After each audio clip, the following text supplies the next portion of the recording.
Okay, so hi guys. This is like literally the third time that I'm doing this video.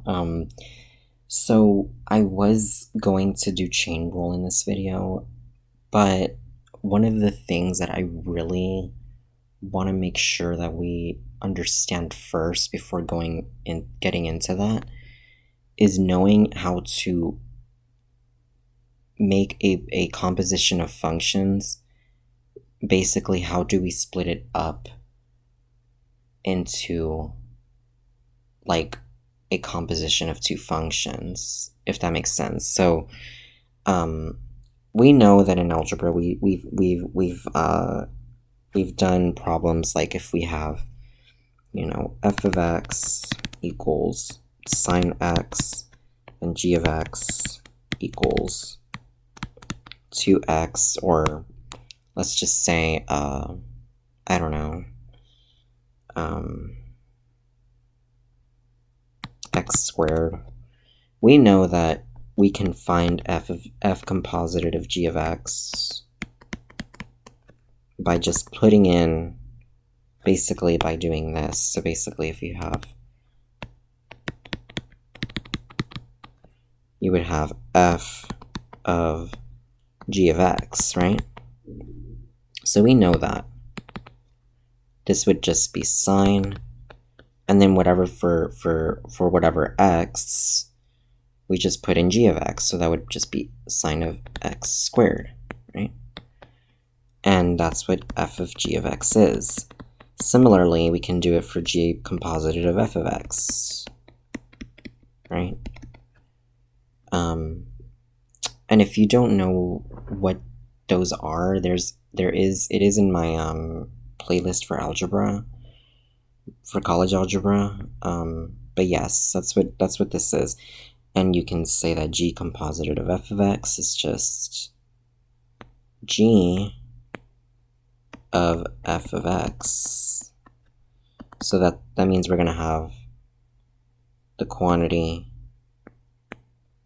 sine of x quantity squared. So anything for g of f of x, we're just plugging in sine of x for all x and g of x. Okay, so this will give us sine squared x. Now, this is going to be kind of preparation for chain rule with derivatives. I'm not going to do chain rule derivatives in this video yet because I want to make sure we understand how to decompose functions, if that makes sense. Like, given a composition of functions, how do we go about making it so that it's not like it's basically two different functions in one? So we know how to make these two functions, how to compose these two functions into one function if we put f of g of x and g of f of x, right?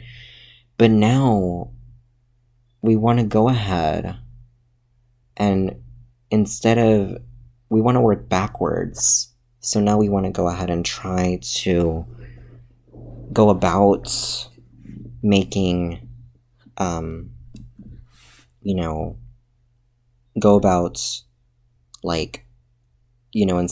instead of composing the functions, we want to now make it so that we make that composition of functions into two different functions, if that makes sense. So, given either f of g of x or g of f of x, right? So let me just come up with some examples, because I'm going to go ahead and just come up with examples, okay? So give me 1 second. So let's pretend we have this function, f of x equals the quantity 2x plus 3 squared. And we want to do it so that we can define two different functions that go along with, or basically define this as, f, or basically either g composited of f or f composited of g. Now, we want to find the two functions that make this, that when you do a composition, when you compose both of them, with each other, they give you this answer here. I'll explain what that is in a little bit. So here we have the quantity 2x plus 3 quantity squared. Now, anytime you look at a function that's either in a square root or has absolute value or has a trig function behind it, you always want to look at it, look at the very outer function and look at the very inner function, if that makes sense. So here, what is the very inner function of this equation, of this function here? Well, if we look at it very closely, the inner function here,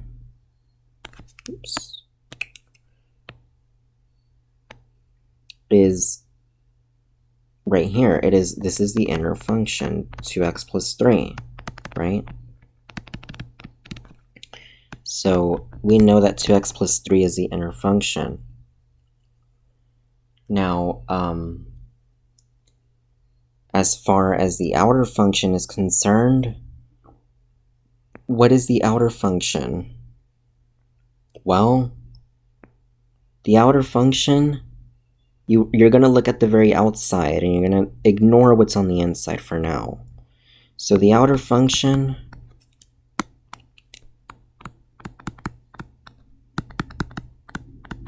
let's define that as u, okay?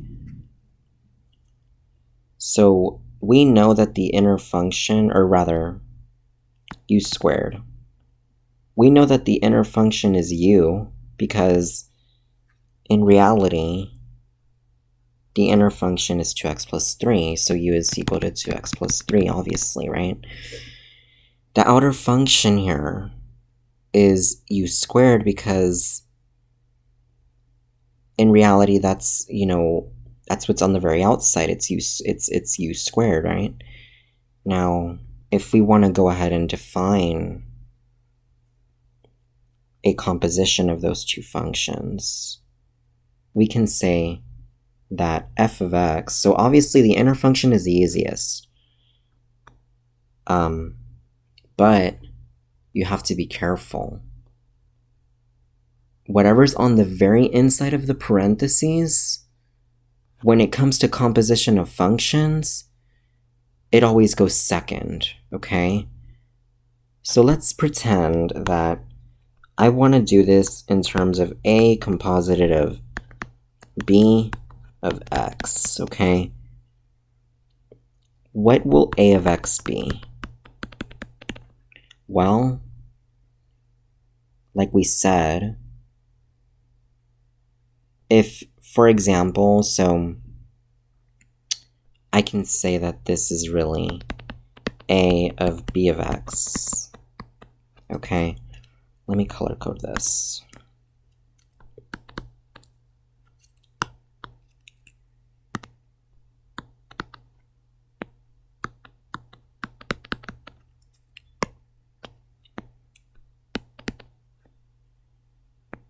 A of b of x.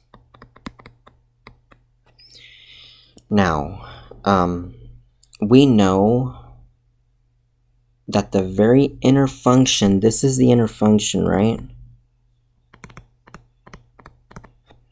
So what is b of x? Well, we know that's just 2x plus 3, right? Because that's what's on the very inside here. What is the outer function, though? Well, we know the outer function is just u squared, or it's in terms of u, but we can make that, in reality, if you think about it, it's something squared. We don't know what that is. So what in math, what we say is we just put that as x. So a of x is x squared. Now, if you, or actually, hold on.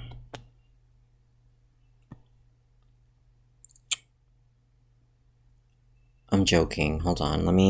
Give me 1 second, guys. Actually, I'm right. So b of x is 2x plus 3. A of x is u squared, but we don't know what u is. We can say that, for example, a of x or a of x is you know, because we know that u is equal to, or yeah, u is equal to 2x plus 3, right?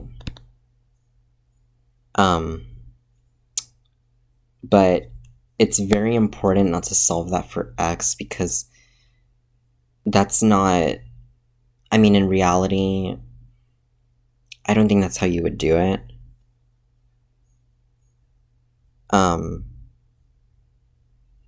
I only say that because, basically, so, okay, a of x, you have to kind of use your brain for this. A of x is something squared. Well, in reality, anything squared is just x. So that's just a rule here. So that means that a of x is x squared, and b of x is 2x plus 3. Let me go over a few more. So,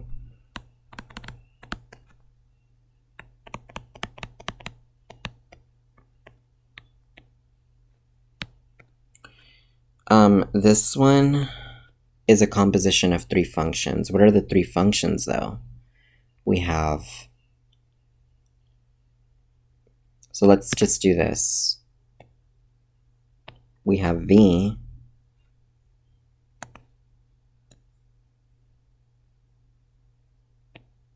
we have u,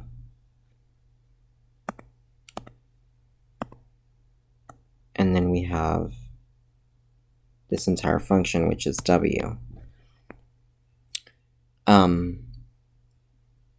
V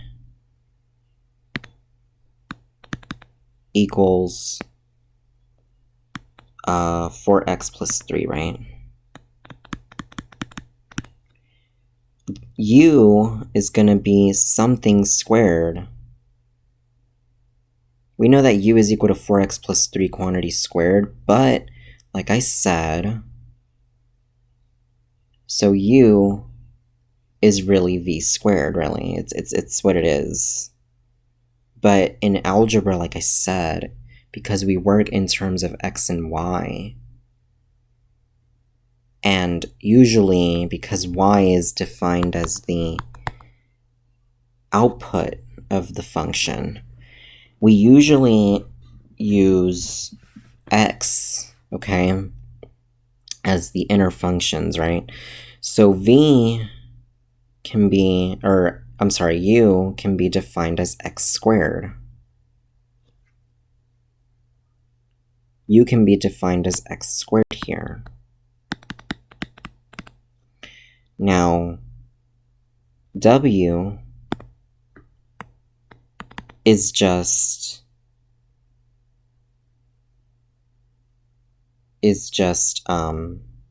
what is it?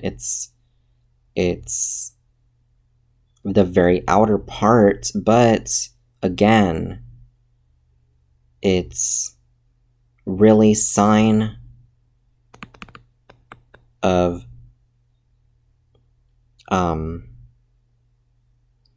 u of v. We know that u of v is 4x plus 3 quantity squared. That is because u of x squared is equal to, u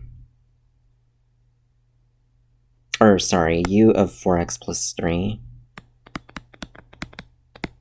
is really 4x plus 3 quantity squared. Now,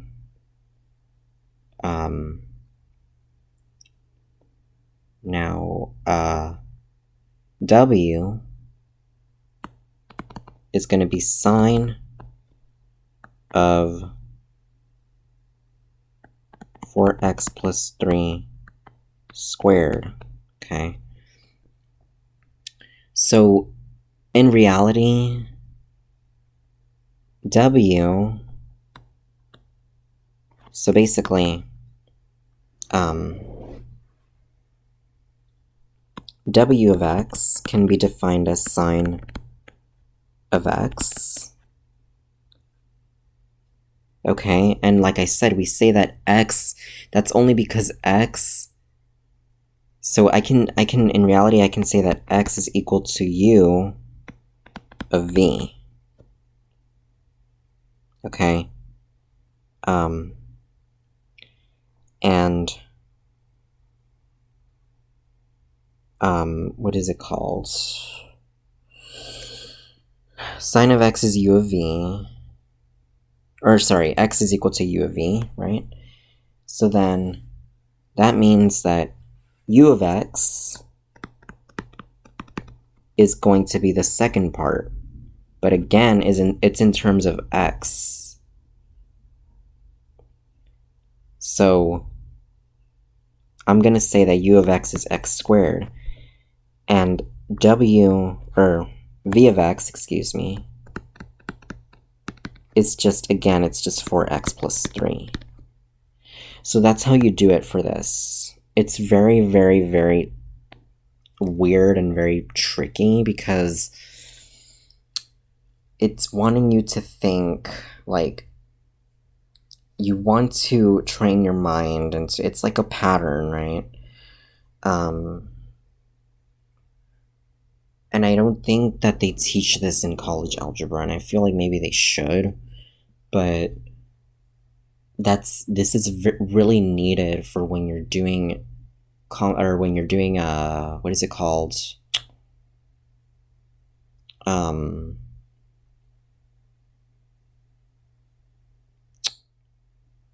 Oh gosh, what is it called? When you're doing chain rule. Now, if I have, for example,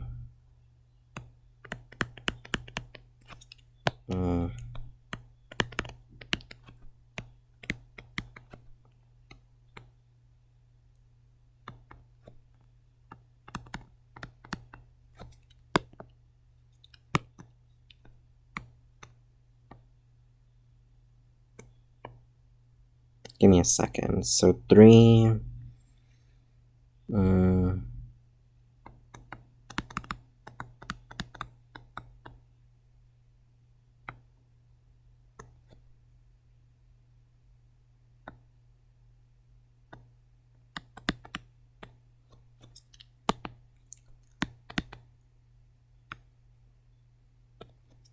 let me color code this. So let me say this is sine of the cosine of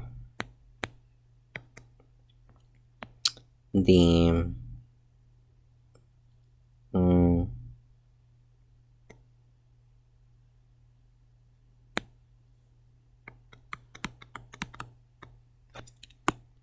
3 times the quantity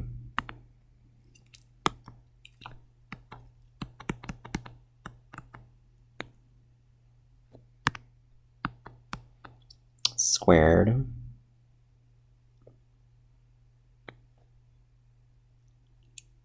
and let's just close the parentheses here. So we know that this is F, this is G, this is H, and this is J. So that means that F of G of H of J of X, and I'm gonna try to color code this, hold on. So I'm gonna have the following: F of G of H of J of X, parentheses, and then so it's 1, 2, 3, so it should be 1, 2, 3, like that. And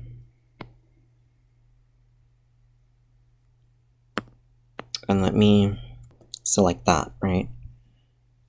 And I know that j of x, so for example, I know j of x is equal to x plus 4. That's easy. You want to go inside, right? And then h of x, just ignore whatever's on the inside of this part, okay? But like ignore whatever is on the so basically what I'm trying to say is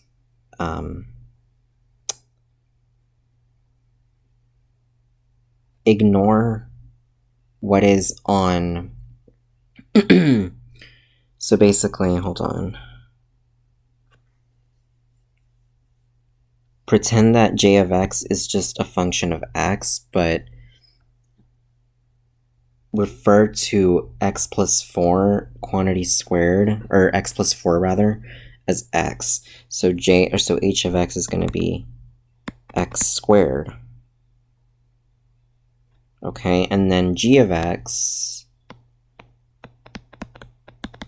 is going to be just, again, you're going to ignore whatever's on the inside, but look at the outside. It's going to be cosine of something. So what is that something? That's going to be just x. The something part, the way that you can look at this is the something part is always x, okay? When I say h of something, cosine of something, sine of something, that's always going to be x. That's what you want to, that's how you want to look at this. It's very hard because yes, it's a very creative kind of way to learn about this kind of stuff. Okay, and then f of x is just sine of something, which is g of h of j of x, and that's what something is, so it's just going to be sine of x. So those are the 4 functions here. And I can prove that. I can go ahead and find f of g of h of j of x, and I can show you that I can show you that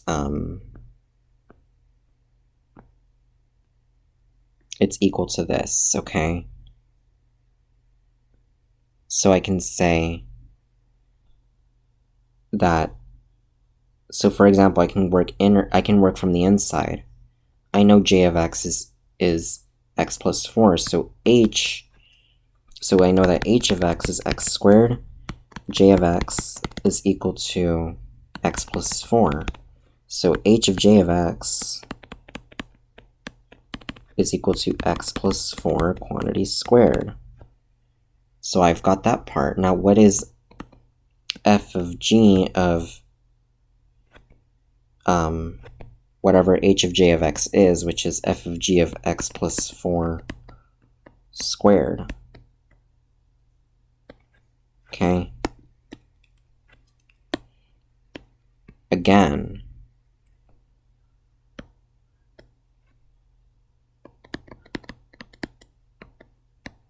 like that, right? And I can say that that this is just, given all these functions, this is sine of the cosine, right, of the quantity x plus 4 squared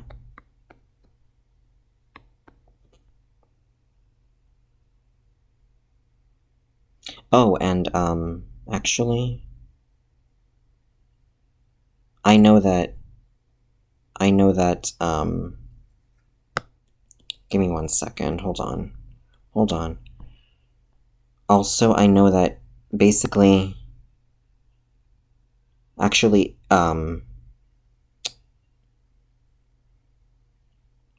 actually h of x is going to be 3x squared, because that's what that would be. H of x would be 3 times x squared.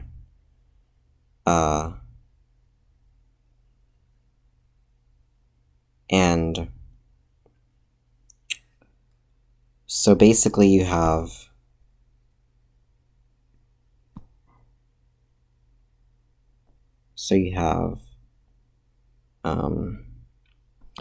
sine of cosine of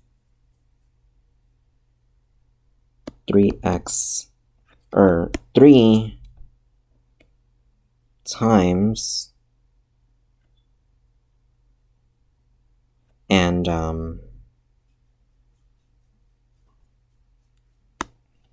actually, let me do it this way. Hold on, guys. So again, you want to work from inside out. So j of x is x plus 4. We know that. H of x, so h of j of x, is really just 3 times x plus 4 squared.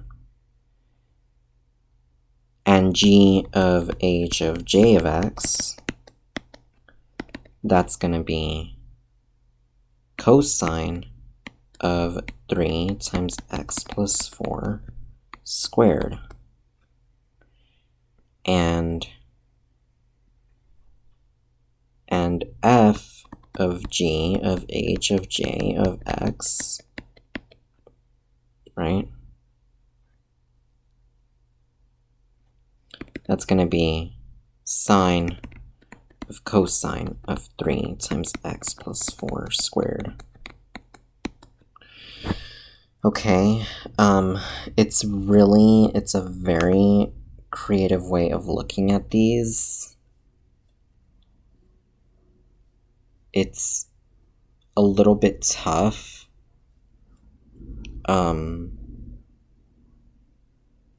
So, I mean, honestly,